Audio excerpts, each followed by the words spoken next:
नमस्कार दोस्तों, मैं अंकुर उपाध्याय स्वागत करता हूं आप सभी का आपके अपने YouTube channel share market analysis में।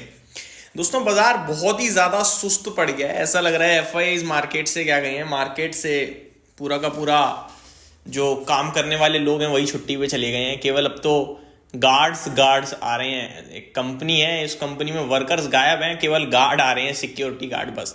तो कुछ कामकाज हो नहीं रहा है दोस्तों। निफ्टी दिन के दौरान ऊपर भी चला जाता है, नीचे भी चला जाता है, एट द एंड फ्लैट के आसपास बंद हो जाता है। मिड कैप दिन के दौरान एक बार आपको ऐसा लगेगा हाँ भाई आज तेजी लौट रही है, फिर एक क्षण आपको लगेगा यार गिरावट हो गई, फिर एक समय लगेगा कुछ भी तो नहीं हुआ। तो बस यही चल रहा है दिन के दौरान। तीनों मूड मार्केट आपको दिखा देता है, बट एक्चुअली में मार्केट में कुछ भी नहीं है। मार्केट में कुछ स्टॉक स्पेसिफिक एक्शन चल रहा है और वो स्टॉक स्पेसिफिक एक्शन किसी ना किसी खबर के दम पर चल रहा है। अगर आप आज भी मोटा मोटी स्टॉक्स उठा के देखेंगे तो किसी ना किसी में बड़ी खबर थी जिसकी वजह से एक्शन हो गया, या फिर बीते कुछ समय में बड़ी तेजी बनी है, प्रॉफिट बुकिंग आ गई। इससे ज्यादा एक्चुअल में मार्केट में कुछ हो नहीं रहा है दोस्तों। मैं एक एक करके एक्शंस की बात करता हूं। सबसे पहली बात तो 5 बड़े आईपीओ लिस्ट हो गए। लिस्टिंग के बाद उन्होंने भी कुछ नहीं करा। लिस्टिंग पे जो दम था वो शुरुआत के 10 बजे लिस्ट हुए, 10:05 तक। शुरुआत के 5 मिनट में जितना होना था हो गया, उसके बाद दैट्स इट। अगर आपने लिस्टिंग के बाद कुछ किया है, डेफिनेटली कुछ भी नहीं किया होगा। हाँ, थोड़ा बहुत प्रॉफिट बुकिंग जरूर आई है। एक आध आईपीओ में मैं देख पा रहा हूं, डैम कैपिटल जैसे ऊपर से 10% नीचे आ गया, क्योंकि दिन के दौरान करीब ऊपर में मैं हाई देखूं इसका तो 457 का है और 415 पे बंद हुआ है। 456 का हाई 415 के करीब बंद हुआ है, तो ऊपर से करीब 40-50 रुपए टूटा है, तो 10% समथिंग नीचे जरूर आया है। सिमिलरिटी कुछ ट्रांस रेल में भी हुई है। 605 रुपए के समथिंग के हाई लगे और 553 पे बंद हुआ है। दैट मीन्स आप कह सकते हो कि 50 रुपए ये भी नीचे आ गया, तो यहां भी आपके लिए करीब करीब 8% के समथिंग का फॉल देखने को मिला है ऊपर से। बाकी कुछ खास नहीं था। ममता मशीनरी तो बिल्कुल सर्किट पे चला गया सुबह से ही, उसमें तो कुछ भी नहीं हुआ। कॉन्कॉर्ड इन्वायरो की बात करें तो ये भी 860 का हाई लगाया और 827 पे बंद हुआ। सुबह से 18% समथिंग के ऊपर था, कुछ ज्यादा खास मूव देखने को मिला नहीं। तो आईपीओ अच्छे थे, लिस्टिंग अच्छी हो गई, लेकिन लिस्टिंग पे पैसा बना किसका? ममता मशीनरी जिसने सबसे ज्यादा पैसा बनाया, 200 में से एक व्यक्ति को मिला होगा। बाकी सब में भी अगर मैं देखूं तो 50-60 में से एक को मिला है, तो वो बहुत छोटी संख्या थी। और जिसको नहीं मिलता ना, वो ज्यादा परेशान होता है, वो ओपन मार्केट से उठाने की कोशिश करता है। अगर उसने ऐसा किया तो वो निराशा हाथ लगी है उसके, और निराश होकर ही बाजार से बाहर गया है। अब आ जाते हैं कुछ और स्टॉक्स पे। तो स्टॉक स्पेसिफिक एक्शन खबरों के दम पर, जैसा कि मैंने आपसे कहा, वहीं पे था। तो अगर खबरों की बात करें तो पहले तो एक स्टॉक है अंबर एंटरप्राइजेस, जिसमें बीते कुछ दिनों में बढ़िया तेजी देखने को मिली। आज ऊपर से हल्की प्रॉफिट बुकिंग आ गई है। करीब 8,000 रुपए के हाईज लगे हैं इस स्टॉक के, और 7442 पे यानी 7442 पे करीब 5.5% घटकर ये स्टॉक बंद हुआ है। आज इस स्टॉक के चार्ट में ना देखो, स्टॉक तो बहुत तेज भागा है बीते कुछ दिनों में। इस गिरावट को मैं तो कहूंगा अवॉइड करो तो ज्यादा बेटर है। अगर आप इस गिरावट को हाईलाइट कर रहे हो तो आपका फॉल्ट है भाई। कोई कह रहा है मेरे को लॉस हो रहा है, तो आपकी गलती है। आप 8,000 रुपए पे ले रहे हो तो लॉस हो गई भाई। 3 दिन में 20-25% शेयर भागा हुआ है, आप खरीद रहे हो तो लॉस तो होना बनता है आपको।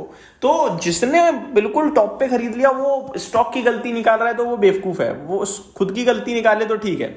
अब मैं इस स्टॉक की आज की बात करूं तो एक कल की कैंडल के अंदर कैंडल बन गई, यानी कल इतनी बड़ी कैंडल थी, आज ये है। तो ये कुछ मैटर ही नहीं है, इसमें तेजी मंदी कोई डिसाइड ही नहीं कर पाएगा। मैं आपको 2 लेवल्स दूंगा।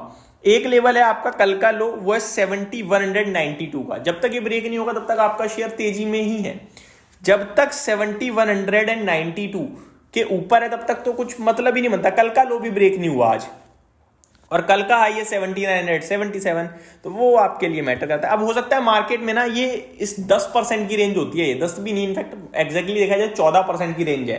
तो 7,000 से 8,000 के बीच में हो सकता है स्टॉक आने वाले 5-7 दिन गुजार दे। इस बीच में अब इन्वेस्टर्स जिन्हें बुक करना होगा प्रॉफिट बुक करेंगे, जिन्हें फ्रेश लेना होगा उन्हें लगेगा दोबारा ऊपर जाएगा तो फिर वो एंट्री लेंगे। तो ये चलेगा इस स्टॉक में, बाकी कुछ नहीं होगा। आगे देखा जाए दोस्तों तो कहां पे एक्शन था एक बार चेक कर लेते हैं। एक्चुअली में देखा जाए तो न्यूज भी गई नहीं है, पुरानी न्यूज़ों पे कुछ स्टॉक जरूर भागे, जिसमें से एक नाम था आपका ग्रीव्स कॉटन। 20% का सर्किट लग गया दोस्तों। इस पे डिस्क्लेमर देना चाहूंगा, मेरी लॉन्ग टर्म पोर्टफोलियो में है और बहुत पहले से है, और मैंने काफी बार बताया भी है। जो मेरे व्लॉग चैनल पे उन्हें पता भी है। इस स्टॉक में पुरानी खबर चल रही है अभी की, इनकी सब्सिडरी एक आईपीओ ला रही है। उसका जिस दिन डीआरएचपी फाइल हुआ था उस दिन ये स्टॉक भागा था 12-15%, फिर करेक्ट हुआ, फिर आज दोबारा उसी खबर पे चल दिया है। तो एक ही खबर पे जिस दिन शेयर चल जाता है हम लोग हाईलाइट कर देते हैं कि आईपीओ आ रहा है इसलिए चल रहा है। सुबह तक तो लाल निशान में था, कुछ भी नहीं था, तो अचानक से स्टॉक के मूव आया है। तो आई थिंक कुछ अंदर ही अंदर चल रहा है इस कंपनी के भी, बट हाँ मेजरली इंपैक्ट आईपीओ आने की वजह से ही हो रहा है इस स्टॉक में। तो ये स्टॉक एक्शन में था। बाकी मार्केट देखा जाए तो कुछ नहीं। आपके लिए आज कुछ स्टॉक्स थे जो अचानक से चले हैं, जिसमें गार्डन रीच शिप बिल्डर्स था 10% भागा, ये कोचिन शिपयार्ड था, सर्किट लग गया 5% का। एकम ड्रग्स तो चलो मूव दे रहा है आजकल, बड़े बड़े नीचे भी आया था बहुत तेज, अब उछलना बनता है इसका।